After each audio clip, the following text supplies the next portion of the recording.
Hello students, I am Paritosh Srivastav and in this video I am going to take the topic the impact of Green Revolution from the chapter The Story of Village Palampur. This is the chapter from the economics portion of your syllabus, and in this topic we are going to study or to take a view of the changes that have been taken place after 1960, 61, 62 till especially 2010 in the field of agriculture. तो हम यहाँ देखते हैं कि in the production of wheat increased by 7.8 times. तो ये data जो हम देख रहे हैं 1960 टू 61 से इस पर्टिकुलर इंक्रीज को देखा गया है 1960-61 से और 2010-11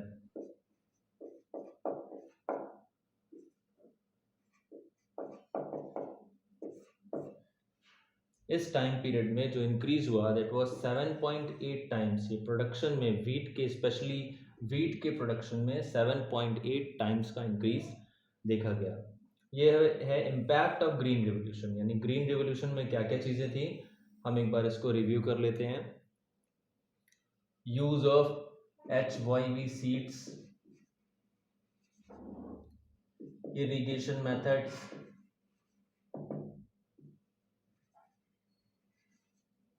पेस्टिसाइड्स एंड फर्टिलाइजर्स, इनका काफ़ी ज़्यादा यूज़ किया गया. HYV सीड्स यानी हाई यील्ड वैरायटी सीड्स, ऐसे सीड्स जो हाई यील्ड दे रहे हैं यानी आउटपुट यानी प्रोडक्शन, अच्छा प्रोडक्शन दे रहे हैं. तो इस तरीके के सीड्स को डेवलप किया गया through agricultural research.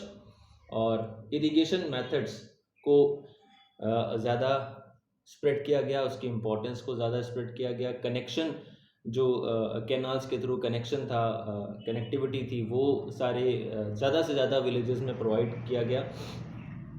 Better irrigation method जिसको हम कहें उसको इम्प्लीमेंट किया गया.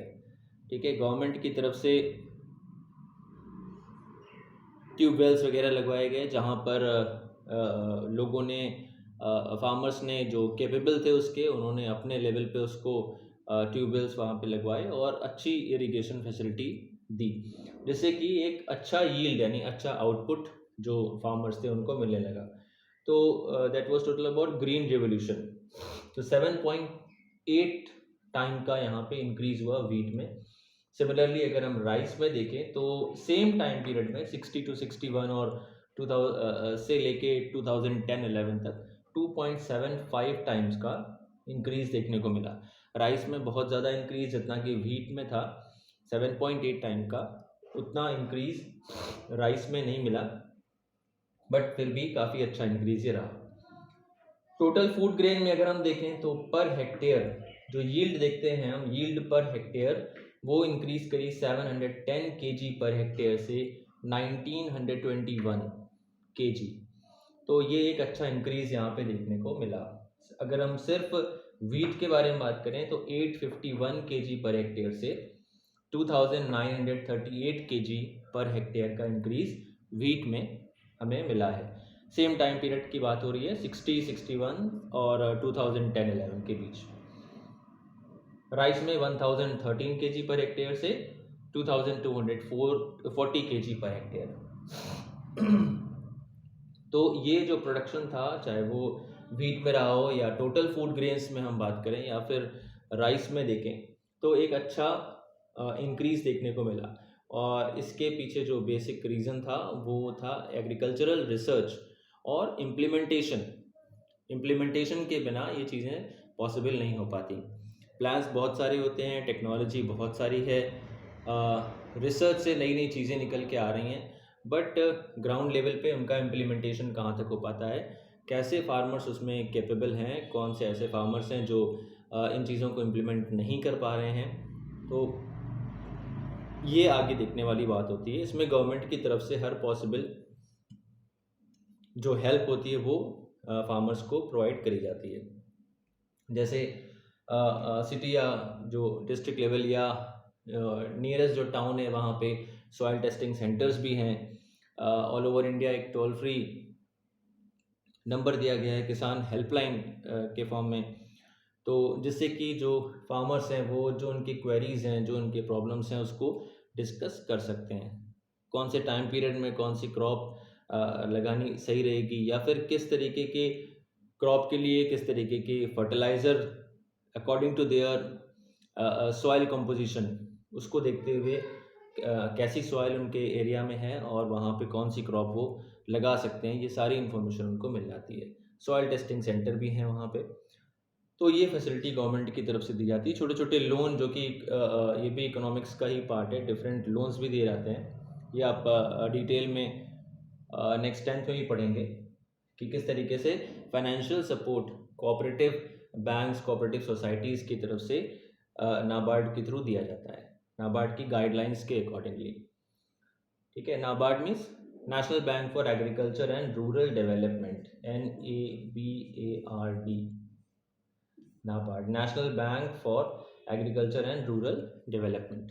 तो इसकी गाइडलाइंस के अकॉर्डिंगली काफ़ी मिनिमम यानी बहुत ही कम रेट ऑफ इंटरेस्ट पे फार्मर्स को लोन भी दिया जाता है। तो एक अच्छा, जब ये आउटपुट यानी यील्ड इंक्रीज कर रही है तो एज अ रिजल्ट क्या होगा, इम्प्रूवमेंट, इकोनॉमिक कंडीशंस जो फार्मर्स की हैं वो इंक्रीज़ करेंगी, ये अच्छी होंगी, बेटर होंगी। जब मनी इन हैंड बढ़ेगा, वो अपने जो ग्रेन्स हैं, जो सरप्लस ग्रेन है, उसको जब मार्केट में सेल करेंगे, एमएसपी गवर्नमेंट की तरफ से अच्छी दी जाएगी। यहाँ पे एक वर्ड आ रहा है एमएसपी, इसके बारे में आप पढ़ेंगे अभी। मिनिमम सपोर्ट प्राइस, ये गवर्नमेंट डिसाइड करती है कि किसानों से पर क्विंटल किस रेट पे जो ग्रेन्स हैं वो परचेज करेगी, गवर्नमेंट किस रेट पे परचेज करेगी।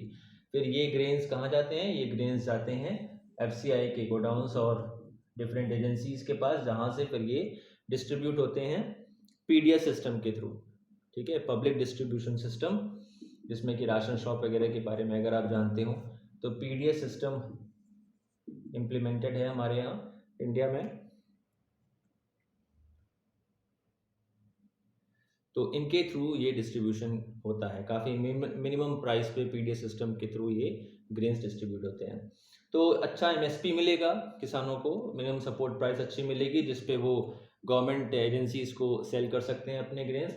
और रिजल्ट इसका क्या होगा, मनी इन हैंड बढ़ेगा, उनके पास पैसा आएगा और उनकी जो क्वालिटी ऑफ लाइफ है यानी जो स्टैंडर्ड ऑफ लिविंग है वो अच्छी होगी। ठीक है, अपने सिबलिंग्स, अपने फैमिली पे वो अच्छा ध्यान देंगे, बेटर एजुकेशनल फैसिलिटीज़ हैं, बेटर हेल्थ केयर फैसिलिटीज़ हैं, लिविंग स्टैंडर्ड उनका इंक्रीज़ होगा। It increased the income of farmers, resulted in an improvement in the economic conditions and standard of living of the farmers. ठीक है, तो ये point हो गया। नेक्स्ट और लास्ट इसका है कि farmers are willing to implement new techniques of production. ये काफ़ी इंपॉर्टेंट पॉइंट है। तो जब एक बार प्रॉफिट उनको इसका समझ में आने लगेगा, किस तरीके से इसमें हमको प्रॉफिट हो सकता है, क्या बेटर कौन से चेंजेस हैं, हमारे क्लाइमेटिक चेंजेस या हमारे जो जोग्राफिकल कंडीशंस हैं ऑल ओवर इंडिया। आप जानते हैं कि डिफरेंट पार्ट्स में डिफरेंट जोग्राफिकल कंडीशंस हैं, नॉर्थ ईस्टर्न पार्ट है या फिर नॉर्दर्न पार्ट या वेस्टर्न पार्ट जो इंडिया का है, सदर्न पार्ट है, कहीं प्लेट्यूज़ हैं, कहीं पे माउंटेन्स हैं। ठीक है, तो किस तरीके से वहाँ पे उनकी जो जिस एरिया में वो फार्मर्स रह रहे हैं वहाँ पे वो क्या कल्टीवेट कर सकते हैं, क्या उसमें कितना, उसमें किस तरीके की फर्टिलाइज़र्स डाल सकते हैं, किस तरीके के बेस्ट सीड्स उनको कहाँ से मिल सकते हैं। तो इनके थ्रू एक टेक्निक का जो इम्प्लीमेंटेशन है वो भी वो शुरू करेंगे। ठीक है, willing to implement new techniques of production, जिसमें कि ग्रीन रिवोल्यूशन की जितनी चीज़ें आई थी, HYV सीड्स है, इरिगेशन फैसिलिटीज़ की पूरी इंफॉर्मेशन कि कितना इरिगेशन होना चाहिए, कितने सेंटीमीटर उसमें हमको इरिगेट करना है किस पर्टिकुलर क्रॉप में। तो ये सारी चीज़ें जब नॉलेज उनके पास आएगी तो they will be much more willing to implement new techniques. ठीक है, और यही होता आया, ग्रीन रिवोल्यूशन का बहुत बड़ा इम्पैक्ट आया और काफ़ी ज़्यादा हम सेल्फ डिपेंडेंट हो सके, यानी हमको परचेज़ यानी इंडिया को परचेज़ नहीं करना पड़ा जो फूड ग्रेन्स थे। शुरुआत में काफ़ी कंडीशन ख़राब थी। फर्स्ट जो 5 ईयर प्लान था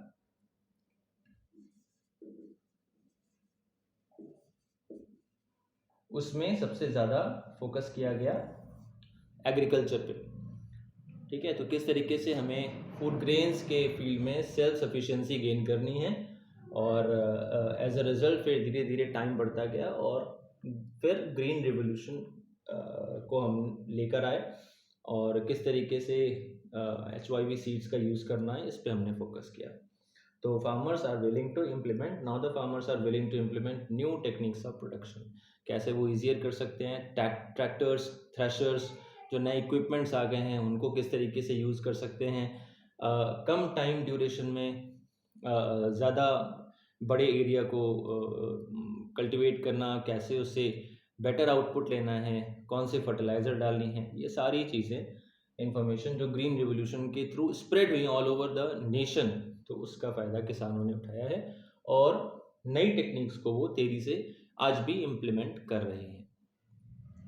ओके, तो इस वीडियो में हम इतना देखते हैं, फिर नेक्स्ट वीडियो में हम देखेंगे कि इसके शॉर्टकमिंग्स, ग्रीन रिवोल्यूशन की शॉर्टकमिंग्स, और जो इसमें 3 पिलर्स हैं ग्रीन रिवोल्यूशन में, उनके बारे में बात करेंगे।